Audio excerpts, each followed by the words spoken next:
Welcome to the second lecture of week 5 as we begin the first part of our discussion on the progressive era, and we will discuss this transformative period in American life, both from a political standpoint and a social standpoint, and all the various groups, individuals, and organizations that sought reform throughout pretty much all aspects of American life.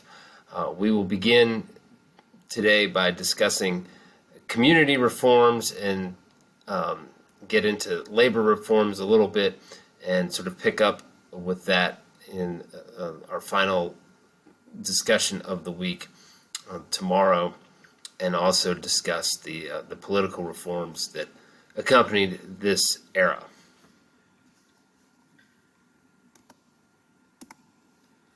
So the progressive era is one of the most significant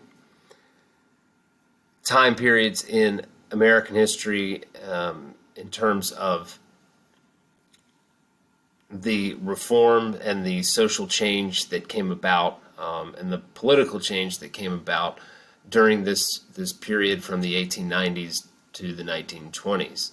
I'm sure at some point, perhaps in your high school courses, you discussed the progressive era and what it was about, but we'll pick up here and discuss it perhaps in greater detail.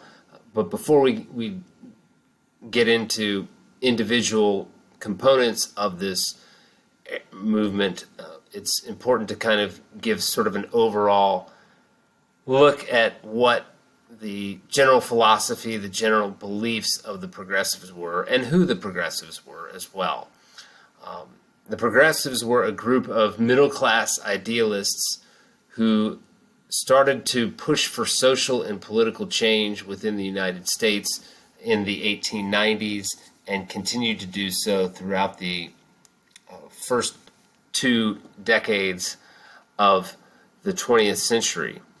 They advocated for reform in working conditions, housing and living conditions, and public policies in general. And let's take a look at some of the specific beliefs, kind of the overall beliefs of progressives. First, they sought individual and community improvement. So they sort of thought that individuals needed to be able to improve their lives, but you needed to have communal investment, community improvement as well, in order to enable individuals to have the best opportunity to improve their working condition, improve their employment status, as well as to improve their living, their housing conditions, and their ability to earn a living in America and raise a family in America. The progressives believed in the power of intervention. They were not going to sit back and wait for reforms to come from the government, from political legislation, politicians' work. They weren't going to rely on the benevolence of businesses, companies, corporations, and the management class. They were going to make their voices heard and pressure these people into enacting change through a variety of methods, which we will get into a little bit later. The progressives believed that the use of scientific knowledge could bring on improvement. We talked about this a little bit earlier this semester with Frederick Taylor and Taylorism. That also was a component of the progressive era, the idea of efficiency in the workplace, and using scientific knowledge to create the most efficient and effective factories and other workplaces. The progressives believed in an anti-monopoly stance against businesses and against the concentration of political power. So the 19th century, the later years of the 19th century, we discussed the robber barons and the tremendous wealth that they had, but the tremendous power that they had, sort of dominating individual sectors of American business, American industry. But also during that time, there was quite a bit of political power that was concentrated amongst very few individuals or groups, primarily at the local level. And these were hallmarks of the Gilded Age in the 1880s and 1890s, particularly in New York City, for example. There was a scandal during the 1880s within the local government of New York City that was under the thumb of one particular individual at the time. And that was something that the progressives sought to change going forward in the 1900s. The progressives believed in social cohesion, which they viewed as the interconnectedness between individuals in the communities in which they live. Pretty simple. Basically, they believed that individuals could only prosper and survive survive and prosper, I should say, if there was a strong community, and there had to be some sort of collective effort and a collective sense of belonging of everybody in the community to realize that the strength of the individual families were tied directly to the strength of the community. And the progressives believed in first wave feminism as well. So now that I've sort of given you a list of the broad ideas of the progressive era reformers, how do those ideas go from just thoughts and ideas and ideology into action that brings about meaningful social change or political change as well? There are a variety of examples and a variety of areas in which this occurs during the progressive era. But I want to begin by discussing the Muckrakers. You probably have heard of the Muckrakers at some point in your scholastic career, either in middle school or high school. But it's they're a very important group, and it bears repeating here and perhaps going in a little more depth here.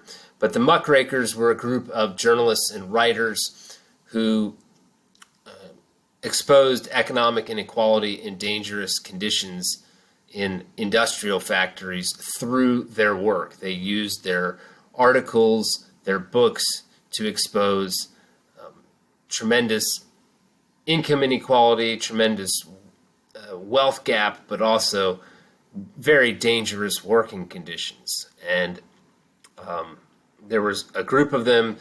They were dubbed the Muckrakers by President Theodore Roosevelt at the time. And I'm going to mention a few of the most prominent Muckrakers here and discuss their most significant works and how they brought about change. First and foremost, Ida Tarbell. She was one of the most influential Muckrakers of this era. She wrote a 19-part series entitled The History of the Standard Oil Company that was published in McClure's, which was a very popular national magazine, a monthly magazine in the early 1900s.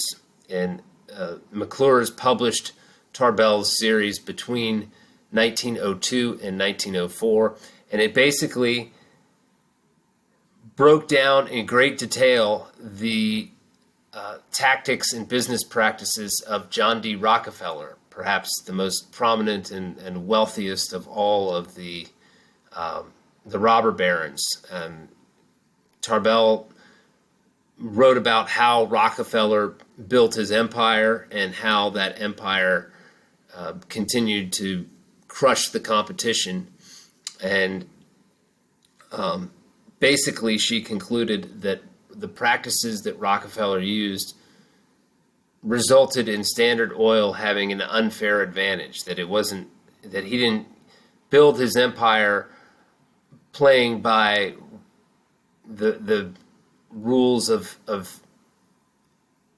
fairness and just basic competition. He did whatever he could to destroy his competition, even going so far as employing unethical and at times extra legal methods to do so. And she came about this topic from personal experiences. She had grown up in a Pennsylvania town that had some local oil companies, including one that her father worked for, that were successful at that point. And so that the town as a whole was fairly prosperous. And then all of a sudden, Rockefeller siphoned away much of the business from her father's company and from the town as well. And so she was very interested in how that happened, why it happened, and whether or not that was something that was fair and just good, Rockefeller being a better businessman, or whether he abused the standard practices of the day. So that was Ida Tarbell. You can see a picture of her in the upper left-hand corner of this slide. And she really did an excellent job of breaking down Rockefeller's rise and really how his company was built and how it operated as a monopoly. She analyzed it effectively, and also the manner in which she wrote. She was able to break it down and present it in a way that was easy to understand and digest for the average reader. So there wasn't just some series full of technical terms and concepts that were over the head of average Americans. She put it in terms that they could understand, and that made it very effective. And that eventually led to Rockefeller's Standard Oil Company coming under federal scrutiny, which we will discuss later in our section on the Progressive Era and political practices of the era. In addition to Ida Tarbell, Upton Sinclair was one of the influential muckrakers of this era. He's best known for writing the book The Jungle. It was published in 1906, a novel that exposed the unsavory and unsanitary conditions in the meatpacking facilities in Chicago. And these were unsanitary primarily due to a lack of regulation. The regulations that exist today in agriculture and especially in food processing and distribution, that did not exist in the 1890s, in the early 1900s. And Sinclair wrote The Jungle with the idea of actually exposing unfair labor conditions, and that he hoped would lead to labor change. He was a socialist, and he hoped that his book would open people's eyes and cause workers to join the Socialist Party and gain improvements in their own industries that way. Instead, the novel and the depiction that Sinclair offered of the facilities and the food processing industry as a whole horrified readers and spurred political reform, political change, not in labor conditions, but more so in the food processing industry by bringing about many of the regulations that we see today. It led to the passage of the Pure Food and Drug Act in 1906, and ultimately that was the first step of what became the Food and Drug Administration, which is still a government entity today. And when you shop for groceries or eat in restaurants, you can be sure that the food that you're purchasing is safe to eat, safe to cook, or safe to consume, because there's regulations and standards that have to be adhered to, and that the FDA makes sure that companies do adhere to that.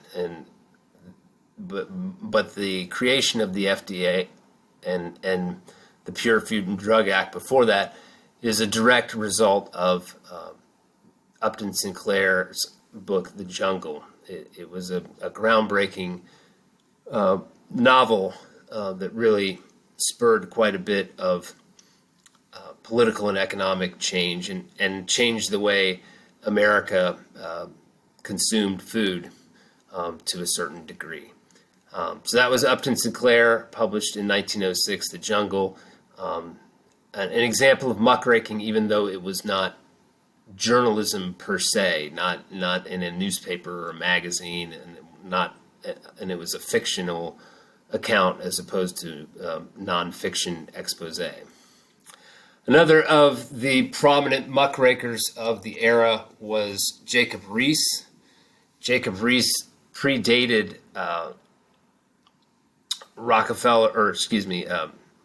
Tarbell and Sinclair. He published a book called How the Other Half Lives in 1890. It was a book that he wrote about the slums of New York City, but what really made the book powerful, in addition to his written description of these conditions, were the numerous photographs that he took and that were published as part of the book. It really exposed the filthy and unsanitary living conditions that existed in the slums of New York City at the time. This is a time period where there is a wave of immigrants coming over from the late 1880s through the first decade of the 1900s, and many of them are poor. Once they arrive in America, they've used their money to make the journey across. They get jobs working in these factories for very little income, and they wind up living amongst themselves with their families in brutally unsanitary apartments in New York City and other urban areas, and where you might have families of 7 to 10 people living in a studio apartment, or an apartment that's really only meant for 1 or 2 people to live in. And the conditions themselves weren't that good beyond just overcrowding and spatial limitations. I mean, and Riis's book really demonstrated that, really showed that in great detail. It revealed the depth of urban poverty in New York City, and it resulted in housing reform at the local level in New York City during this era. So that was the Muckrakers. I'm going to continue to discuss a different area of social reform during the Progressive era, and that is the social reform that emerged out of Protestant Christianity, particularly championed by white men who worked as pastors or other religious positions within Protestant Christianity. And this is the social gospel. It was a movement that emerged from Protestant Christianity in the 1890s, pushing for social change, and the advocates of the social gospel provided resources for marginalized people in America, the poor, the less fortunate, and they worked to improve the lives of these individuals at the community level through basic charitable acts and good works, not unlike some of the work that people do today in these communities in terms of providing food through soup kitchens and canned food drives, as well as collecting and distributing clothing through clothing drives. Those are all things that still happen from time to time in America today in various communities. But the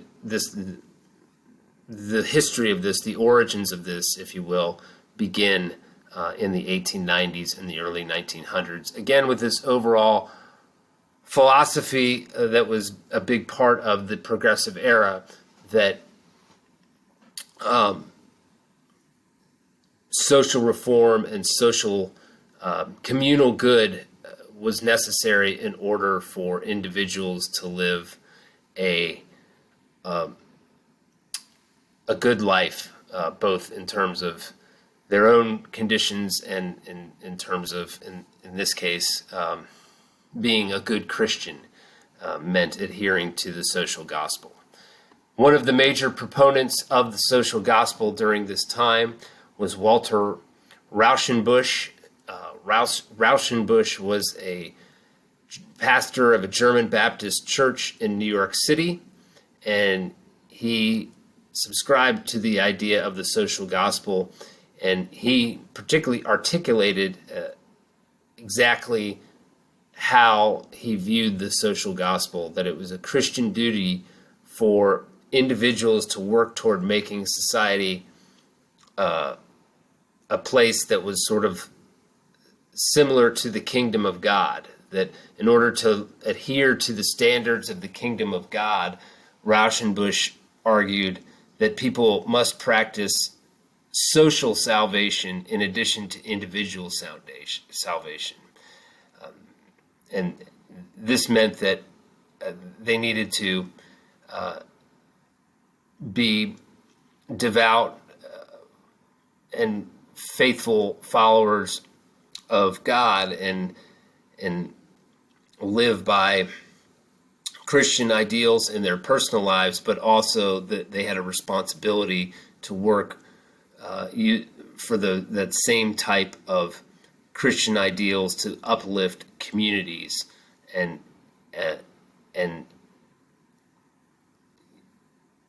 increase, or I should say, and try to put an end to economic inequality and poverty and things of that nature.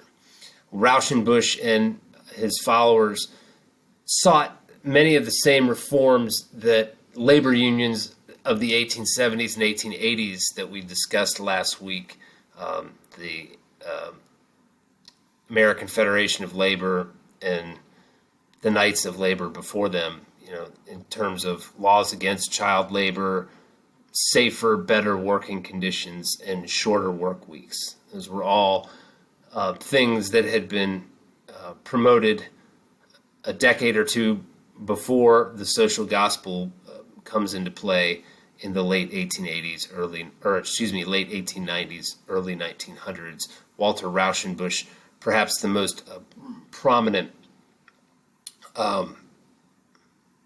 proponent of the social gospel, and there's a picture of Rauschenbusch in the upper right-hand corner of this slide.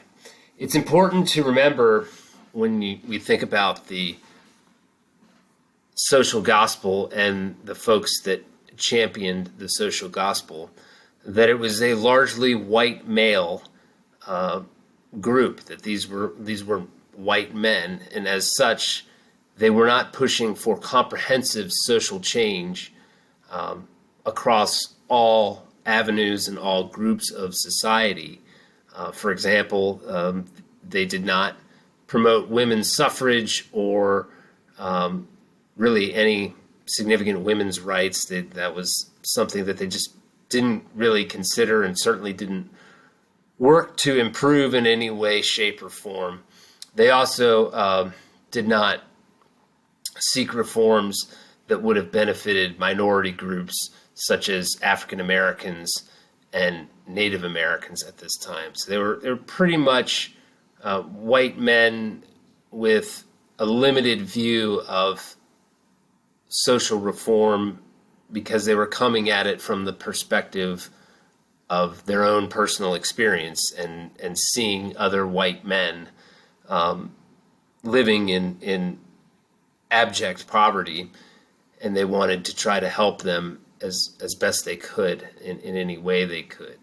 But that did not extend to women or African Americans or Native Americans. They just, frankly, didn't really consider those groups, probably because they didn't, and certainly with the minority groups, probably didn't interact with them a great deal, and they probably also subscribed to traditional gender ideals of that time, in which the men were supposed to be the head of household and the workers, and the women helped out where they could, but occupied a lower place on the social hierarchy in the view of Rauschenbusch and his fellow advocates for the social gospel. Yet, despite their myopic viewpoint in certain areas, the overall message of individuals are only as good as the communities that they inhabit, and in terms of trying to elevate communities and individuals and making a more just and place in society and a more Christian society. Even with that focus on white men, the overall principles of the social gospel served as inspiration for future social justice leaders later in the 20th century, most notably Dr. Martin Luther King Jr. Dr. Martin Luther King Jr. Believed in the social gospel and used some of the same arguments in promoting his civil rights activism in the 1950s and 1960s in America.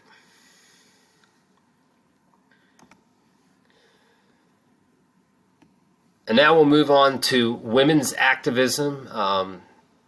Women's activism was quite prevalent during this era, during the progressive era. There were a variety of ways in which women sought reform across the country, primarily social reform. I'll start by discussing women's clubs. These were organizations that began to spring up throughout the country in the 1890s. These were organizations where women met and collaborated on social reform and other issues. They were varied based on club to club and location to location, but certain clubs focused on intellectual development, others focused on philanthropy, others combined the two, others fought for other social reform, but they were very prevalent late 1880s, in the 1890s and beyond. But they were also primarily segregated, as white women were not concerned with the rights and the needs and the issues of African American women. And so African American women formed their own women's clubs, and those clubs primarily worked for civil rights and trying to advocate for women's suffrage, among other reforms. So the common theme of the women's clubs of this era was that they pushed for social reform in a variety of areas impacting women, but that it was segregated and that white women and black women did not work together. They had their own separate social clubs and their own separate issues that they fought for during this time period. We move on to the Women's Christian Temperance Union, also known as the WCTU. This was an organization founded in 1874 primarily to oppose drunkenness, but by the turn of the 20th century, the WCTU had expanded its objectives to seek reform in virtually any area that could improve women's rights and provide greater social welfare as a whole. But even though they expanded the purview of their activities and social reform that they've sought, they still primarily focused on alcohol. WCTU leaders such as Frances Willard viewed alcohol as the greatest evil in society and the source of so many social ills such as domestic abuse, crime, poverty, and increasing divorce rates. So they felt that if you could curb drunkenness, if you could limit or perhaps even eliminate alcoholic consumption, that society as a whole would be elevated because men would treat women better, marriages would have a better chance of lasting, families would have more money because men weren't spending the money on alcohol or in bars, and domestic abuse and things of that nature would be greatly limited. That was their view. And in fact, they pushed for prohibition and just elimination of alcohol in society, period, which did not happen in the 1890s or the 1900s, but as we'll see later in the semester, did happen in the wake of World War I and in the 1920s. But that was one of the big, the biggest goal and objective of the WCTU was to either limit or completely eliminate alcohol in popular American society at the time. Outside of women's clubs and the WCTU, the settlement house movement also kind of became a big thing during this time period. The most prominent example of this is Hull House, which was founded by Jane Addams. Jane Addams was a Midwestern woman who founded Hull House in Chicago in 1889 after she had spent a couple of years in London, observing and living within a similar type of house, a settlement house over there. Hull House was located in a predominantly working class neighborhood that was full of immigrants, and it offered services to assist the community. These services included providing a nursery and a kindergarten for neighborhood children and a variety of social and cultural activities for families. Eventually, along with Florence Kelly, who lived and worked in Hull House in the 1890s, Addams ventured into social activism beyond just providing communal support in the area around the house. She fought for better working conditions in local factories and shorter hours for women and children laborers. That was a big thing for Jane Addams. Much like Walter Rauschenbusch, she was not particularly concerned with completely upending American society. She did not want. She didn't trust labor unions, for example, because she was worried that might result in class warfare. And Addams herself came from upper middle class social status, family and social status, and she did not want to sort of upend the apple cart, if you will, in terms of the social hierarchy in America. But she did want social reform, particularly for women and children who worked, as well as for the folks who took advantages of the services in Hull House within the community.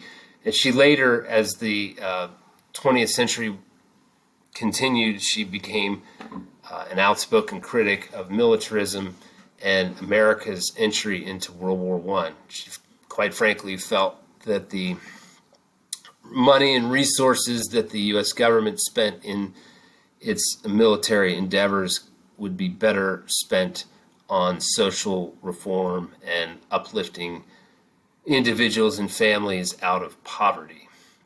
So that was Jane Addams and Hull House, and that sort of wraps up women's activism and also concludes our lecture for today. If you take a look in the upper right-hand corner, that is a picture of Hull House and children taking advantage of a class in Hull House back in the early part of the 20th century there. But that wraps up today's lecture and our first look at the progressive era. We will continue looking at other areas of the progressive era in tomorrow's lecture, such as labor reform and political reform, as well as economic and tax reform. Those will all be areas that we will discuss in depth tomorrow. So I look forward to talking to you then. And again, I hope that everybody is staying safe and staying warm during this winter weather week that we have here in Oxford that has made so much of our daily lives challenging, to say the least.